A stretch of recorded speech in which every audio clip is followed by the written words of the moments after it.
Nós estamos numa série de pregações, iniciamos hoje pela manhã, na carta do apóstolo Paulo aos Romanos, e eu gostaria que você, por gentileza, abrisse a sua Bíblia. Carta de Paulo aos Romanos, capítulo 1. De manhã, nós falamos sobre a justiça pela fé, do versículo 1 até o versículo 17.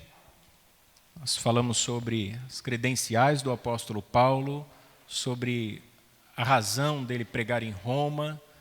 Ele foi visitar Jerusalém para levar as ofertas que havia recolhido para os irmãos pobres de Jerusalém. E ele então decidiu pegar um navio, ir para Roma e convencer os romanos a bancar a sua viagem para pregar na Espanha. Então, Paulo tinha intenção de pregar o evangelho a povos não evangelizados, a povos não alcançados. E nessa noite eu quero falar sobre a depravação dos homens. Paulo falou sobre a justiça de Deus e a promessa do evangelho, e agora ele vai falar sobre a depravação dos homens. Romanos, capítulo 1, versículo 18 ao 32. Diz assim: Porque do céu se manifesta a ira de Deus sobre toda a impiedade e injustiça dos homens que detêm a verdade em injustiça. Porquanto o que de Deus se pode conhecer, nele se manifesta, porque Deus o manifestou. Porque as suas coisas invisíveis, desde a criação do mundo, tanto o seu eterno poder como a sua divindade, se entendem e claramente se veem pelas coisas que são criadas, para que eles fiquem inexcusáveis. Porquanto, tendo conhecido a Deus, não o glorificaram como Deus, nem lhe deram graças. Antes, em seus discursos se desvaneceram, e o seu coração insensato se obscureceu. Dizendo-se sábios, tornaram-se loucos, e mudaram a glória do Deus incorruptível em semelhança da imagem do homem corruptível, e de aves, e de quadrúpedes, e de répteis, pelo que também Deus os entregou a concupiscências do seu coração, a imundícia para desonrarem o seu corpo entre si. Pois mudaram a verdade de Deus em mentira, e honraram e serviram mais a criatura do que o Criador, que é bendito eternamente. Amém. Pelo que Deus os abandonou às paixões infames, porque até as suas mulheres mudaram o uso natural no contrário à natureza.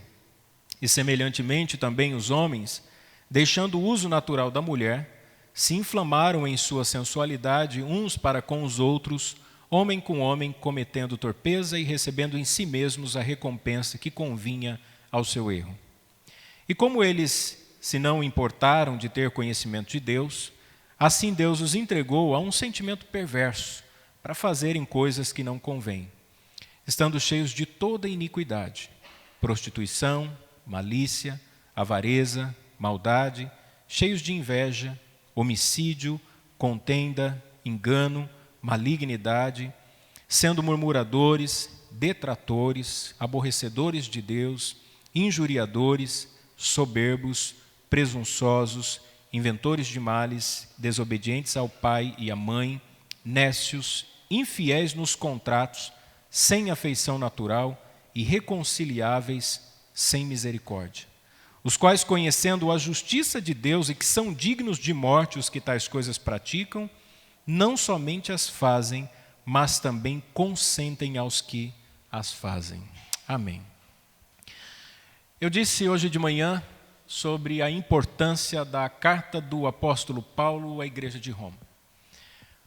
O impacto dessa carta ao longo da história, como ela foi importante na história da igreja. Citei personagens como Agostinho do século IV, como Lutero, precursor da Reforma Protestante, Calvino, que ajudou na organização das institutas, porque esses homens, ao lerem a carta de Paulo aos Romanos, eles perceberam que a salvação vem somente e exclusivamente pela graça de Deus. E que Deus, uma vez que nos salva, nos dá o dom da fé. Por esta razão, Paulo cita Abacuque, capítulo 2, verso 4, quando ele, escrevendo a sua carta no versículo 17 do primeiro capítulo, que é o versículo de transição para esse texto, ele diz que o justo viverá pela fé. Portanto, meus irmãos, se você manteve a sua Bíblia aberta, veja que no versículo 17 da carta de Paulo aos Romanos, no capítulo 1, ele diz que há uma revelação especial de Deus, há uma revelação específica, o que eu quero chamar de revelação salvífica. Ele diz que a justiça de Deus se revela no Evangelho.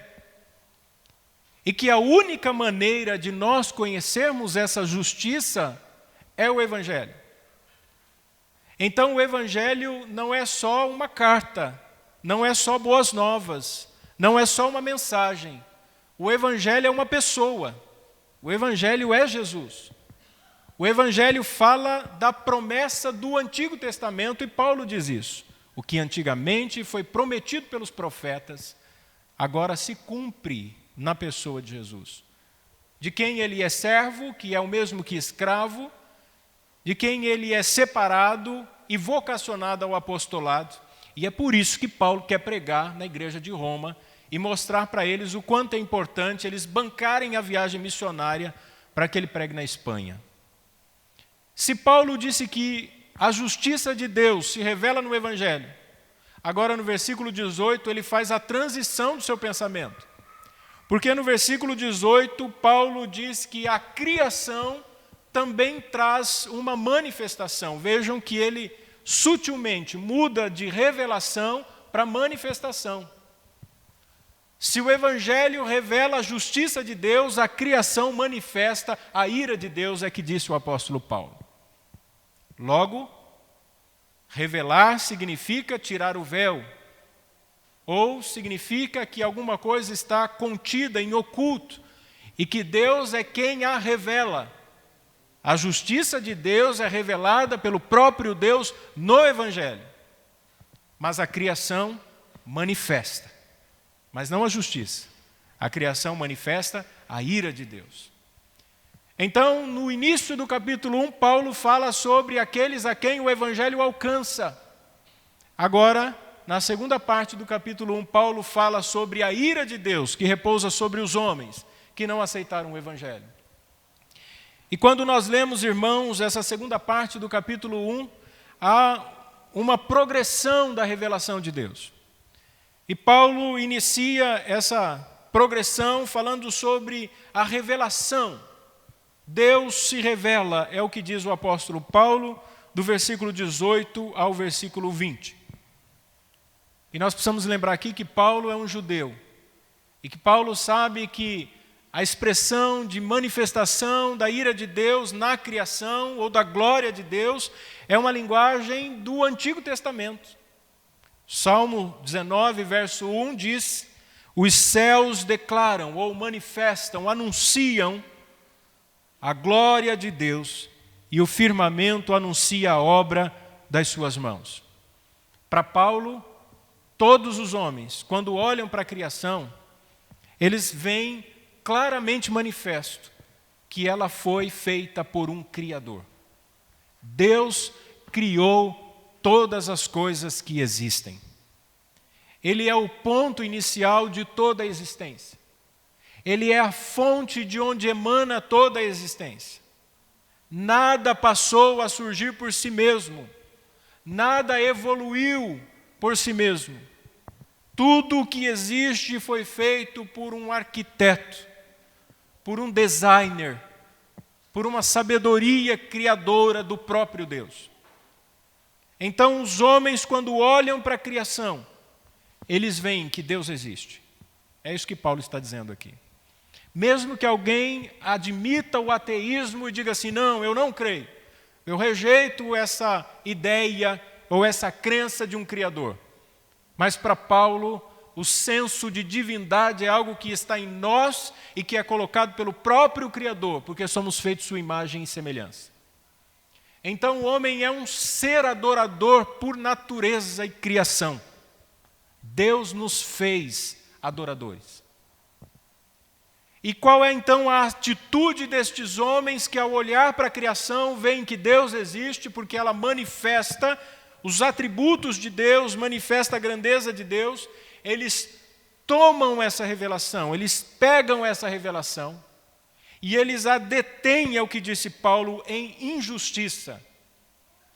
Então o ímpio, quando olha para a criação e vê que Deus fez todas as coisas, ele rejeita a existência de Deus e ele toma essa revelação e ele detém essa revelação ou essa manifestação por causa do seu pecado.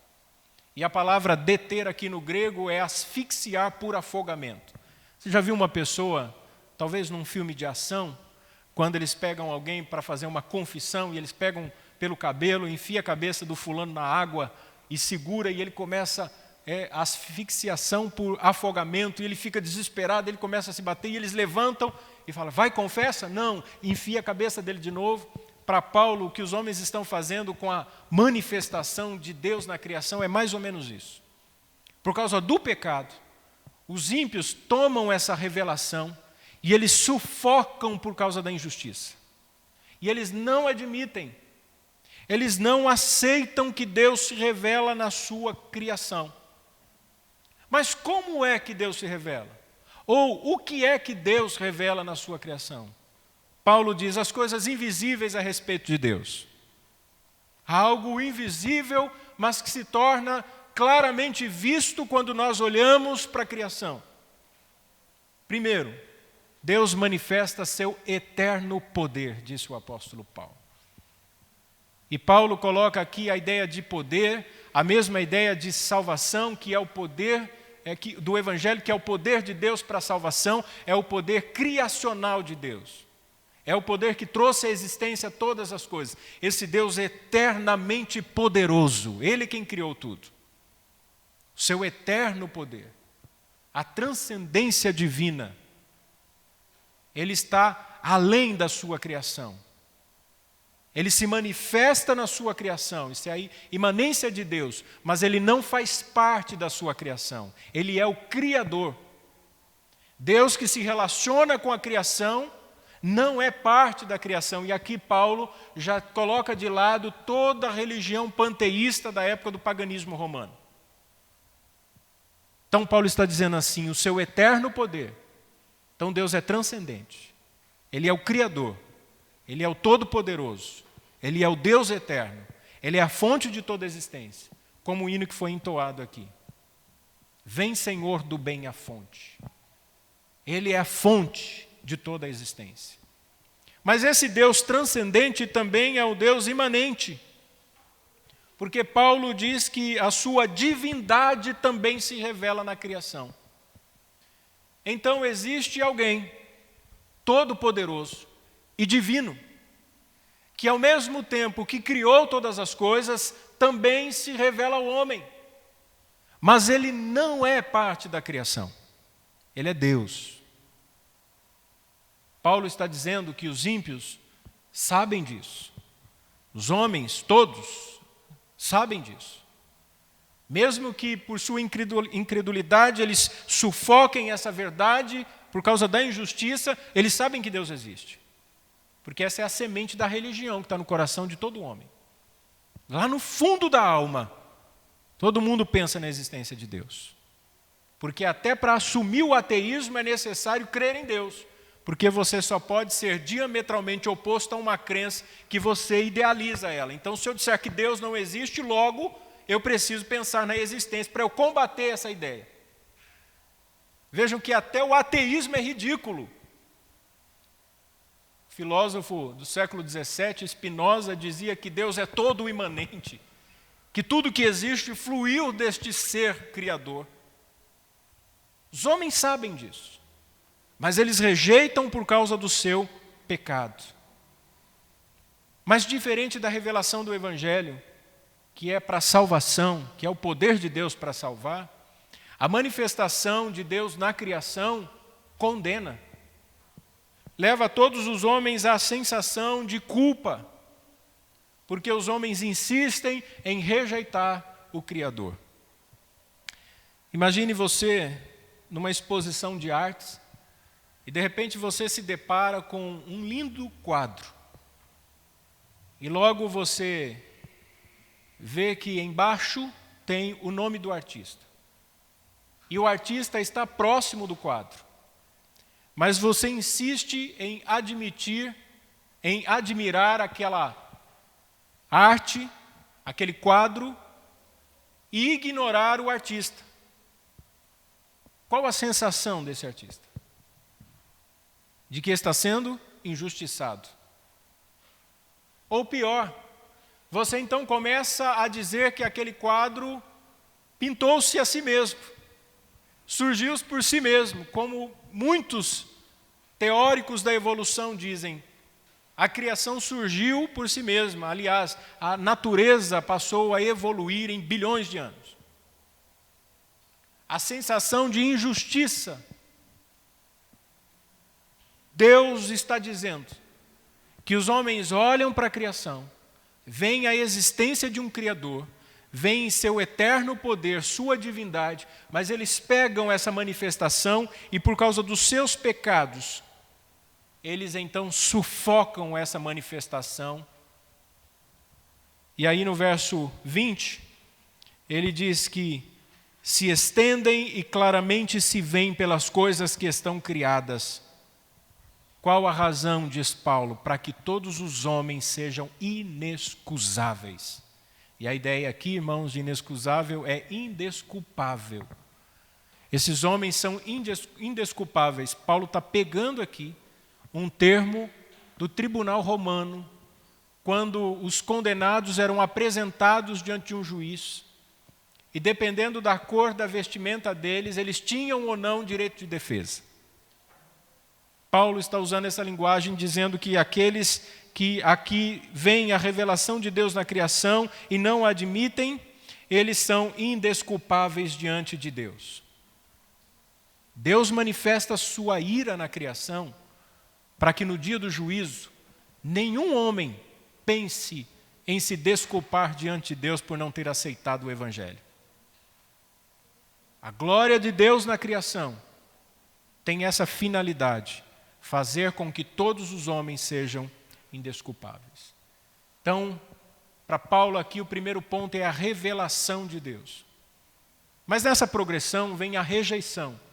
Deus se revelou na criação, mas os homens o rejeitam. Do verso 21 ao 23, Paulo diz que os ímpios rejeitam a revelação de Deus. Eles não admitem, mesmo tendo conhecido Deus na criação, vejam as maneiras diferentes com que os ímpios reagem. Verso 21. Ele começa dizendo assim: eles não o glorificaram como Deus. Eles veem a glória de Deus na criação, mas eles não se rendem, eles não glorificam. O homem natural não admite que foi Deus quem fez todas as coisas. Ele não engrandece ao Criador. E a primeira pergunta do breve catecismo é exatamente essa: qual o fim principal do homem, da sua vida, da sua existência? Glorificar a Deus e exaltá-lo para sempre. Nós fomos criados para glorificar a Deus, mas o ímpio, ele rejeita. Paulo diz, eles não glorificam como Deus, não aceitam. E insistindo em sua rejeição, Paulo diz que eles então não lhe deram graças. A dura cerviz, não se curvam, são vaidosos, não admitem, não aceito, não é verdade, Deus não existe, Deus não criou todas as coisas, não existe céu e inferno. Isso é invenção do cristianismo. Isso é invenção de gente de mente bitolada. Isso é invenção da religião. Não acreditamos nisso. Essa é a condição natural. O homem que não se curva, que não dobra a sua cervical, como Deus diz no Antigo Testamento. Que não se prostra diante de Deus para lhe dar graças. E insistindo nisso, se desvanecem em seus discursos. São orgulhosos. Desvanecer o discurso, aquele discurso sem sentido, rasgado na intenção de desmoralizar o cristianismo, como nós temos visto muitos pensadores atuais. Muita gente sem freios e que falam contra o Evangelho e que falam contra o nome de Deus, porque não admitem. Vejam, meus irmãos, o homem que não glorifica a Deus, que não lhe rende graças, os seus discursos são contra o próprio Deus. Paulo está dizendo, é por isso que eu preciso pregar o Evangelho.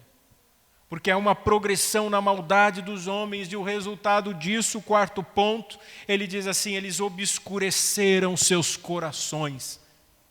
Por não dar glória a Deus, por não lhe render graças, por desvanecer o seu discurso, o seu coração perdeu o brilho. O seu coração está em trevas. Não há centelha da luz divina no coração do ímpio. Ele está em trevas. E essa era a nossa condição antes de conhecermos a justiça de Deus revelada no Evangelho. Os homens andam em trevas espirituais. E por causa das trevas espirituais, e porque eles são incrédulos e não aceitam a Deus, e porque eles rejeitam o Evangelho, eles começam agora a ter atitudes estranhas. Do verso 22 ao 23, Paulo diz, dizendo-se sábios, tornaram-se loucos. Porque falavam sobre seus pontos de vista, suas ideologias, seus conceitos filosóficos, os seus discursos envaidecidos se tornaram arrogantes. Essa é a condição do homem que discursa rejeitando o Criador. Vocês devem conhecer alguém assim. Que insistem em dizer que Deus não existe. Então esse homem agora, ele toma essa manifestação e ele sufoca por causa da injustiça. E ele então pega a glória do Deus incorruptível, que se revela na criação, e ele agora muda essa glória em algo corruptível.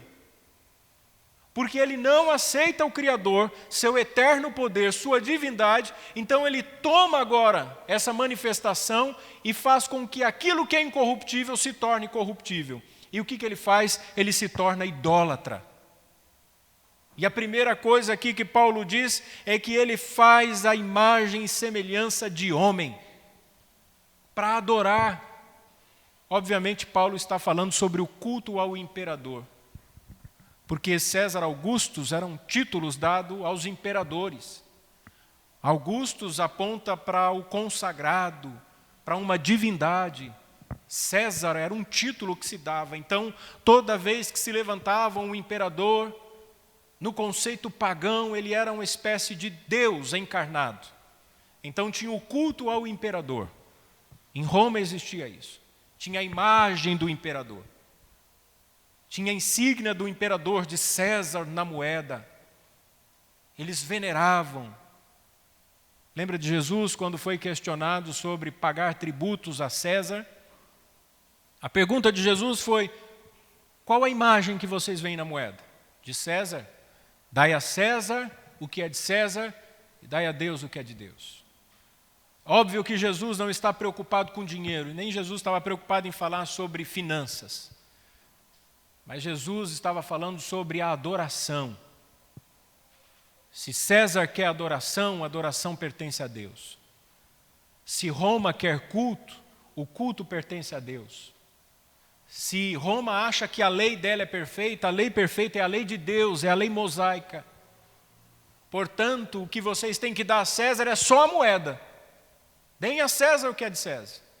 Porque o judeu se sentia afrontado e violado na sua devoção, porque ele adorava o único Deus. A iconoclastia, a destruição de imagens fazia parte da cultura judaica. Era inadmissível para um judeu andar com uma dracma com a imagem de César. Era uma ofensa a um judeu. Por isso que Jesus falou, então deem a César o que é dele. Se é o dinheiro, dá o dinheiro para ele. Agora, a Deus vocês dão um culto. E aqui, irmãos, eu volto ao que eu disse de manhã. Culto é serviço. E serviço aqui requer toda a nossa vida. Ninguém consegue barganhar com Deus. Ninguém consegue negociar com Deus. O Evangelho não se negocia. Porque o Evangelho é a própria pessoa de Cristo. Então esses homens pegam essa revelação de Deus e agora transformam em idolatria. E para piorar, eles não só fazem a imagem de homem, Paulo diz, adoram a imagem de aves. Aqui ele está falando sobre Horus, o deus falcão, o deus da cultura egípcia que estava presente no paganismo romano, no mundo latino, filho de Osíris, o olho que tudo vê. Até hoje é muito divulgado, acho que tem na nota de $1, né? E dizem que é o símbolo maior da maçonaria. Aquelas pessoas que gostam de estudar a teoria da conspiração, a aliança dos Illuminati. Mas é uma idolatria. O olho que tudo vê. E Paulo está dizendo que eles adoravam a Horus. E vai piorando cada vez mais e diz assim, olha, vocês fazem imagem de quadrúpedes. Os quadrúpedes aqui apontam para Apis, ou talvez Anubis, que era um chacal, Apis era um touro. E nos faz lembrar da adoração do bezerro, que era inclusive influência dos egípcios. Porque o povo havia saído da escravidão e quando Moisés demorou no Monte Sinai, eles forçaram a barra com Arão até que ele então juntou todos os pendentes e joias de ouro e fizeram um bezerro para adorar. Essa é a condição de um coração idólatra, se prostrando diante de uma imagem de quadrúpedes. Como se já não bastasse esse absurdo, Paulo diz assim, imagem de répteis, Piton, vocês adoram Apófis, a imagem de uma serpente. Lembra de Paulo pregando em Éfeso? Lembra de Paulo pregando em Filipos? A adoração à pitonisa estava presente na cultura do povo. Essa é a condição idólatra do coração. Então os homens fazem isso. E isso aqui pode ser desde a Aparecida do Norte até Padim Cícero no Juazeiro. Porque o coração idólatra busca um meio de adoração. Pode ser desde a veneração de um artista de TV a um cantor, a um time de futebol, ou a veneração aos próprios bens, ou a si mesmo. Um narcisismo. Pessoas que amam a própria imagem. Esse é o coração idólatra. Então vejam a revelação de Deus, a rejeição a essa revelação, e agora Deus dá a retribuição. Já que vocês veem a minha glória e me rejeitam, então eu vou dar o que vocês querem. É isso que Paulo está dizendo aqui. E o que é que Deus retribui aos pecadores? Do verso 24 ao 32, Paulo diz que a retribuição é quando Deus os entrega às paixões do próprio coração. A pior coisa que pode existir na vida de um homem é Deus entregá-lo aos desejos do próprio coração. Quando Deus abre mão, é o castigo de Deus aos ímpios, aos incrédulos, entregando aos desejos do próprio coração, já que eles mudaram a verdade de Deus em mentira e honraram e serviram a criatura ao invés do Criador. Paulo está dizendo, então eles foram entregues aos próprios desejos. E como é que esses homens agora vão agir diante disso? E aqui, se você ler no versículo 25, Paulo diz o seguinte, pois mudaram a verdade de Deus em mentira e honraram e serviram mais a criatura do que o Criador, e ele diz assim, que é bendito eternamente. Amém. Houve-se até um amém de Paulo. É como se Paulo estivesse dizendo assim, tá bom, já que é isso que vocês querem, então que seja feito assim. Porque o amém aqui significa assim seja. Já que vocês insistem na obscuridade do coração de vocês, já que vocês amam tanto o pecado, então Deus os entrega às paixões infames, aos desejos desenfreados. Já que é isso que vocês querem, viver sem Deus, então vocês vão viver. E eu citei Agostinho hoje de manhã, porque Agostinho no século IV procurou o amor verdadeiro com as mulheres. Era um homem desvirtuado em suas relações amorosas. Agostinho tinha uma vida promíscua, até o dia em que Deus se revelou a Agostinho, em que ele disse assim: eu senti a vossa fragrância, e agora, para onde irei sentir? E eu falei sobre a importância da fragrância e o cheiro do Evangelho, o cheiro de Jesus. Uma linguagem poética utilizada por Agostinho. E conta a história que certa feita Agostinho estava caminhando e uma meretriz seguiu Agostinho, reconheceu Agostinho como um dos seus clientes. E ela gritava: Agostinho! E Agostinho acelerava o passo. E ela corria atrás e gritava: Agostinho, Agostinho! E ele correndo daquela mulher, até que em um determinado momento ele percebeu a insistência da mulher, ele parou, virou-se para ela, ela olhou para Agostinho e disse assim: Agostinho, eu sou aquela. Ele então disse: mas eu não sou mais aquele. Ou Deus muda o nosso coração, ou a gente ainda continua em trevas. Ou o Evangelho brilha no nosso coração, como o raiar de uma nova manhã, ou a nossa vida ainda é a mesma. Porque o nosso desejo é desenfreado para aquilo que é errado. E Paulo vai listar aqui os desejos do coração pecaminoso. E prepare-se, porque é assustador o que Paulo vai dizer. E ele não está falando do coração de um ou de outro. Ele está falando do coração de todo homem e de toda mulher que não é regido pelo Evangelho. E Paulo começa dizendo do versículo 26 até o 31, e ele apresenta uma lista.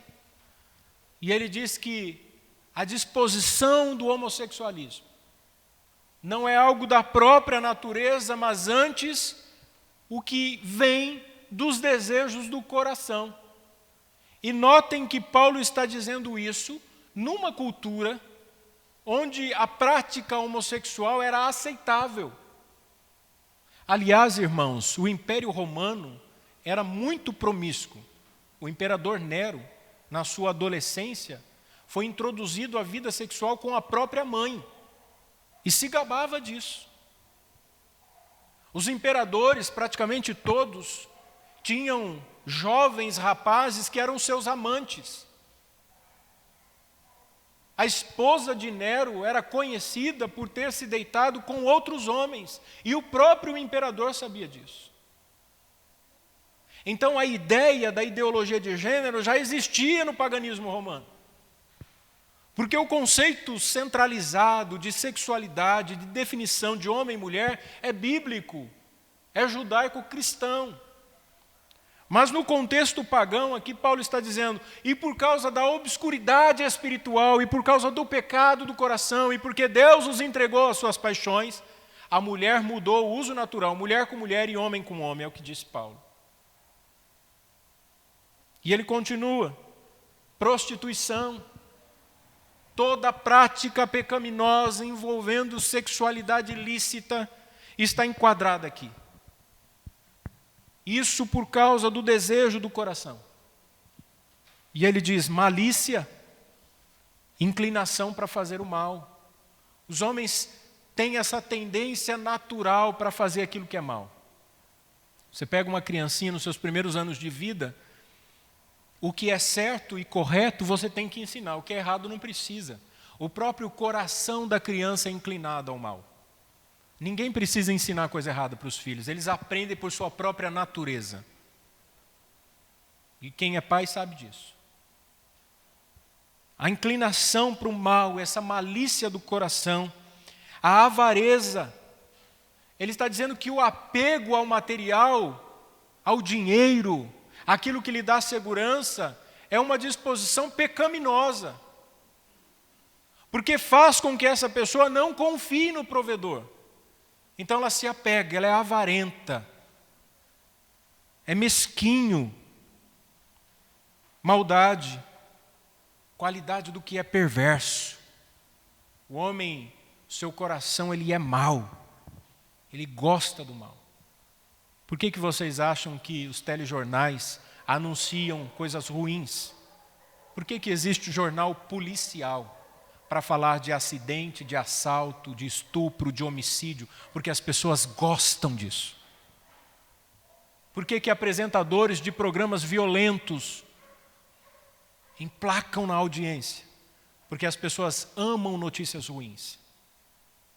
Por que a mídia tradicional tanto insiste em falar de coisas ruins? Porque essa é a condição natural do homem. Ele é atraído pelo que é ruim.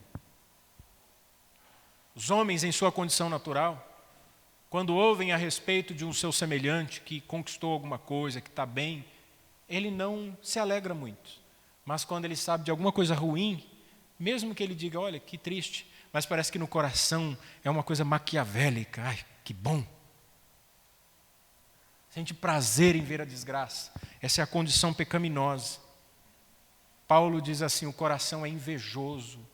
Olha para aquilo que é do outro e começa a idealizar como sendo seu.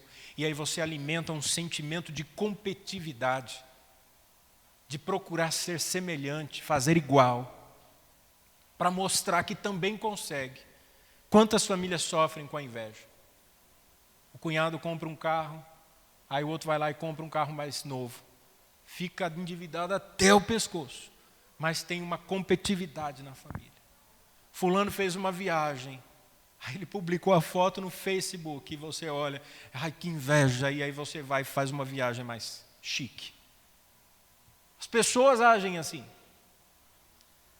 porque a inveja é uma condição natural. Paulo vai mais longe, ele diz que o homicídio está no coração do homem. O desejo pelo assassinato, desde o senso de justiça irregular, porque nós não temos um senso justo, falar assim, fulano deveria morrer. Mas desde este senso até aquele que é criminoso de fato e que sente prazer no homicídio. Uma vez eu ouvi uma pessoa que tinha praticado 2 homicídios, dando um testemunho dizendo que o primeiro homicídio ele sentiu medo. Quando viu a pessoa morrendo na frente dele, deu uma sensação de medo. No segundo, ele sentiu prazer. Ver alguém agonizando numa poça de sangue era uma sensação de poder, de prazer, de se sobressair a vida humana. Eu matei. Esse é o coração natural. É isso que Paulo está dizendo. Gosta de ver.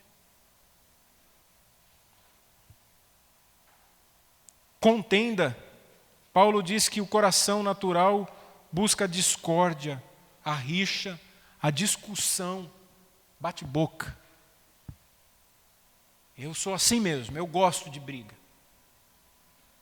Deus está dizendo assim, então eu vou entregá-los às suas paixões. Engano, procedimento com o intuito do desacerto. Fala uma coisa e faz outra, enganando, persuadindo, malignidade, intenção de praticar o que é errado, já o coração é maligno, já sabe que vai fazer alguma coisa errada. Murmuração, como diz reverendo Hernandes Dias Lopes, a música que se canta no inferno. Gente que reclama o tempo todo, tudo está ruim, Deus não é bom, Deus não olha para mim, Deus não me atende, Deus não ouve minha oração, murmura o tempo todo. E a lista continua. Detratores, difamadores, fofoqueiros, gente que fica destruindo reputação. Ele gosta, ele tem prazer em falar mal dos outros, para ver o circo pegar fogo, destruindo a reputação das pessoas. Aborrecedores de Deus. Vejam, os ímpios provocam a Deus, zombam. Quantas postagens você já viu no Facebook ou na imprensa tradicional, gente falando contra a crença no Deus Criador? Vejam, nós estamos vivendo um período de grande desafio com ideologias ateístas. Quando o governo colocou como presidente do CAD, Centro de Pós-Graduação, um cientista cristão, evolucionista, a mídia tradicional caiu em cima, dizendo que era um retrocesso para o Brasil. ter lá alguém que é pseudocientista, como se a evolução fosse um fato e uma verdade, e não uma teoria. Depois colocaram um pastor presbiteriano como ministro da Justiça. Aí continuaram as reclamações. E agora está chovendo notícias na internet, porque foi colocado mais um pastor e calvinista para o Ministério da Educação e da Cultura. O ataque àqueles que defendem a existência de Deus. Pegaram um trecho de uma das pregações do reverendo Milton Ribeiro, na Igreja Presbiteriana de Santos, Casa de Oração, em que ele falava sobre disciplinar as crianças à luz das Escrituras. E num trecho ele diz que, às vezes, é necessário umas palmadas, porque a criança é rebelde por natureza. A imprensa tradicional diz assim: atual ministro da Educação orienta o uso da dor para educar as crianças. São difamadores, aborrecedores de Deus. Esse é o homem natural. Injuriadores, insultam, provocam, querem a briga, querem a confusão, são soberbos, arrogantes, orgulhosos. Gente de nariz empinado, que quando você vai falar do Evangelho, diz: não, eu não preciso disso, eu sou esclarecido, eu tenho intelecto, eu não estou nesse nível vazio de conhecimento que precisa se apegar a uma divindade. Sou autossuficiente. Essas pessoas são entregues aos desejos do coração. Inventores de mal ou de males, criadores de fake news, de factoides, gente que sabe inventar o mal, que cria, que articula o mal. E olha só o que Paulo coloca no mesmo agrupamento, e aqui vai servir para muito crente: desobedientes a pai e mãe. Paulo está dizendo que gente assim, que não respeita, que não honra, que não ouve, que não presta cuidado, é gente que está entregue aos desejos do coração, filho rebelde. E Paulo coloca na mesma espiral, está tudo no mesmo conjunto aqui, vai crescendo e ganhando dimensões. São nécios, desprovidos de entendimento, de conhecimento, são ignorantes. Gente que parece que não adianta você conversar. Encontrou gente assim? A cabeça é dura. Assim, não é possível. Como pode ser tão cabeça oca? Porque são pessoas dissimuladas, gente que não adianta, infiéis nos contratos. A palavra não vale nada. Pode até fazer um documento e assinar, mas não vale, não presta o que diz. Gente que está tão compulsiva na mentira e em práticas pecaminosas que nem o que ele fala você escreve. E se escrever e ele assinar, ele não cumpre, porque Paulo diz: são infiéis nos contratos, sem afeição natural, não tem amor, não é generoso, ele não sente a dor do outro, provoca o mal, vê o outro sofrendo, mas ele não sente, parece uma pedra. Esse é o tipo de humanidade. Irreconciliáveis, sem condições de estabelecer harmonia, sem acordo de paz. Gente que pode falar o que quiser, mas ele não aceita. Eles ignoram. E por último, aqui na lista de Paulo, que é longa, gente sem misericórdia. É gente que não tem solidariedade. Ele vê a desgraça, mas ele não tem compaixão. Você já viu? A pessoa sofreu um acidente, está lá no meio das ferragens, agonizando, e o infeliz que está perto, passando perto do acidente, ao invés de chamar um resgate, de procurar conversar com a pessoa, tenha calma, o resgate está chegando, vai dar tudo certo, o que o cara faz? Ele liga o celular para tirar uma foto da miséria e do sofrimento do outro, para que um monte de gente carnificeira olhar na internet e dizer: olha só que legal, morrendo, agonizando. Olha, vem ver aqui um vídeo, o cara tomou um tiro no peito, olha como ele morre devagar. Que nem tinha um vídeo no Facebook, Um rapaz tomou um tiro, agonizava, o sangue saía pela boca e ele se asfixiava com sangue e um monte de gente dizendo, isso, morre, ai, que coisa linda, que bonito, vai bandido, morre aqui na nossa frente. Essa é a condição. O cara está no viaduto para pular. E ao invés de ficar intercedendo, ele está filmando, estou fazendo uma live, será que pula ou não pula? É gente sem misericórdia, Paulo está dizendo. O coração é dissimulado, ele não entende a vida. Ele não ama o seu semelhante. Porque está entregue aos desejos do coração. Então, esse é o retrato da humanidade, assustador, mas verdadeiro. Esse é o retrato do mundo lá fora. Esse é o retrato do homem que olha para a criação, que todo dia pela manhã, sobre a cabeça dele, levanta-se o sol, ele olha para o firmamento, as estrelas, ele vê a natureza, ele vê tudo. E ele diz assim, Deus não existe. Ontem nós assistimos um filme, e a narrativa do filme era uma moça que não queria casar, ela só queria curtir a vida. E toda vez ela trocava de namorado, um dia ela passou mal, foi no médico e descobriu que estava com câncer. E o câncer já tinha avançado muito.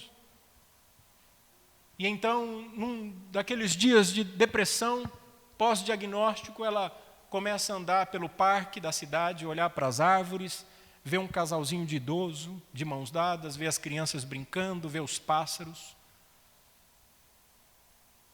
Quem que nunca, no momento de angústia, de depressão, fala assim, olha, eu preciso ter um contato com a natureza. Precisava ir para um lugar assim e esquecer a cidade, esquecer trabalho, esquecer toda essa loucura, para eu entender que Deus existe. Tem gente que gosta de pescar, tem gente que gosta de caçar, tem gente que gosta de ir para a chácara, tem gente que gosta de ir para a praia, mas você precisa ter um contato, porque a criação manifesta o Criador. Só que esses homens aqui que vivem de maneira orgulhosa, arrogante, eles sabem que Deus existe, ele vê a chuva, ele sente o frio, ele sente o calor, ele come o pão todo dia, mas ele continua na prática dos desejos do coração. E no versículo 32, Paulo conclui de maneira definitiva, como quem diz assim, olha, esta é a razão pela qual eu preciso pregar o evangelho na Espanha.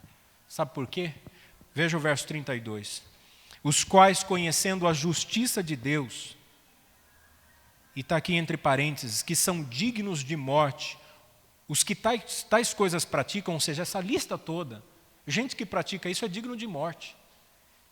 Eles não somente insistem em fazer essas coisas, como eles se associam e consentem e gostam de quem faz. Então, gente assim gosta de andar com gente assim.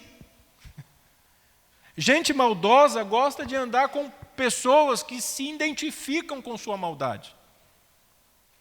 Então, esse tipo de gente aqui não gosta de igreja, não gosta de crente, não gosta de regras. Esse tipo de gente aqui gosta de programas de destruição, gosta de ver mesmo as coisas ruins.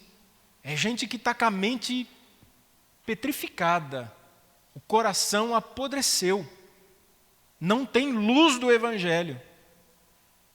Ele pega esse senso de divindade, de juízo divino, sabendo que é digno de morte, e ele sufoca isso. E a malignidade, irmãos, parece que tem uma espécie de sinergismo, né? O cara, quando é maligno, ele parece que consegue motivar as pessoas próximas dele. E ele vai conspirando e vai conspirando. E eu não gosto muito de citar Freud, mas tem uma frase dele que eu acho muito interessante. Ele diz que todo comportamento, ele é aprendido ou ele é condicionado. Ou você aprende, ou você, por conta do ambiente em que você está, você é condicionado. Você pega as crianças que crescem no meio do tráfico, a tendência de que ela se envolva é muito grande. Uma criança que cresce em escolas onde existe um ensino da militância política, naturalmente se transformarão em militantes. Porque o homem tem a capacidade de aprender. Então, esses daqui não só praticam o mal, mas eles consentem com quem pratica. Então, olha, está todo mundo igual. Nós fazemos parte do mesmo time. E essa é a depravação dos homens que Paulo apresenta na carta aos Romanos. E eu quero concluir aqui com algumas aplicações práticas. Primeiro, Deus se revela na criação, mas essa criação, ou essa revelação, ela não é suficiente para salvar. A maneira como Deus se revela na criação faz com que todos os homens estejam indesculpáveis. Nós chamamos isso na teologia de revelação geral. E o conhecimento do Evangelho é a revelação especial. Revelação da criação e revelação para a salvação. Segundo, não existe ninguém inocente. Não há ninguém que busque a justiça de Deus por uma condição natural. Talvez você possa dizer assim, mas fulano é sincero, ele não é crente, mas ele é sincero. Sinceridade não é inocência. Sinceridade quer dizer que ele não é falso na prática do que ele aprendeu, mas ele não é inocente, o seu coração é inclinado ao mal. Então o Evangelho é restritivista. Para ser salvo, tem que confessar Jesus como Salvador, não existe outro caminho. E aqui desde o indígena que adora o sol, até o hinduísta. Aqui está enquadrado todos os homens. O único meio de salvação é Jesus Cristo. Terceiro, a ira de Deus se revela contra toda impiedade. E é por causa da ira de Deus se revelando contra a impiedade dos homens que torna urgente que preguemos o Evangelho. E a mensagem que a gente tem que pregar é arrependimento. Não é para Deus dar carro, não é para Deus dar casa, não é para Deus curar. Deus pode fazer isso, nós não vamos dizer que Deus não fará isso. Mas se Deus fizer isso e a pessoa não se arrepender, ela é curada, tem casa, tem carro e vai para o inferno do mesmo jeito. Tem muita gente recebendo o milagre de Deus, mas que vai para o inferno, porque milagre não é salvação. O que salva aqui é a fé. Jesus, quando operava o milagre, falava, vai, a tua fé te salvou. E a gente tem que pregar salvação.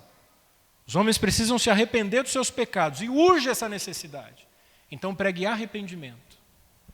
Em último lugar, a ira de Deus não é uma fúria emocional.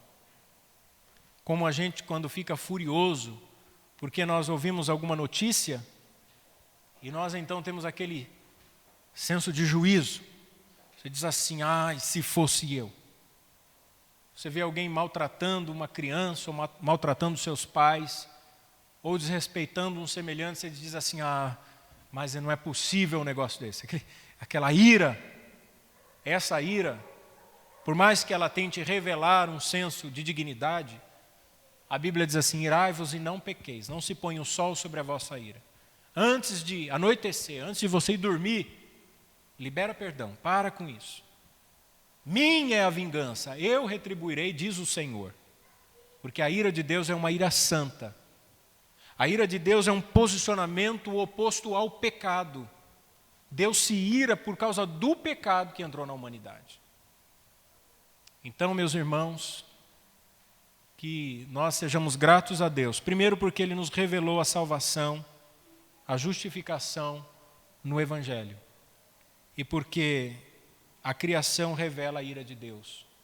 Daí nós temos então que pregar o Evangelho. E é assim que Paulo começa no capítulo 1, ainda tem mais 25 mensagens para nós entendermos a missão de Paulo. Nós vamos orar, eu gostaria que você ficasse em pé nesse momento, e nós vamos agradecer a Deus. Deus eterno e Pai amoroso, nós agradecemos a Ti, Senhor, por esse momento juntos na Tua casa, prestando um culto ao Senhor. Nós Te agradecemos porque nós estávamos mortos em nossos pecados e o Senhor nos deu vida.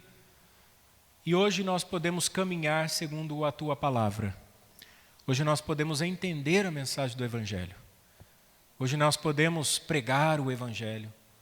Nós Te louvamos pela bendita salvação. E nós oramos pela salvação dos incrédulos. Que o Senhor alcance uma humanidade caída, uma humanidade que rejeita a Tua palavra. Que o Senhor tenha misericórdia.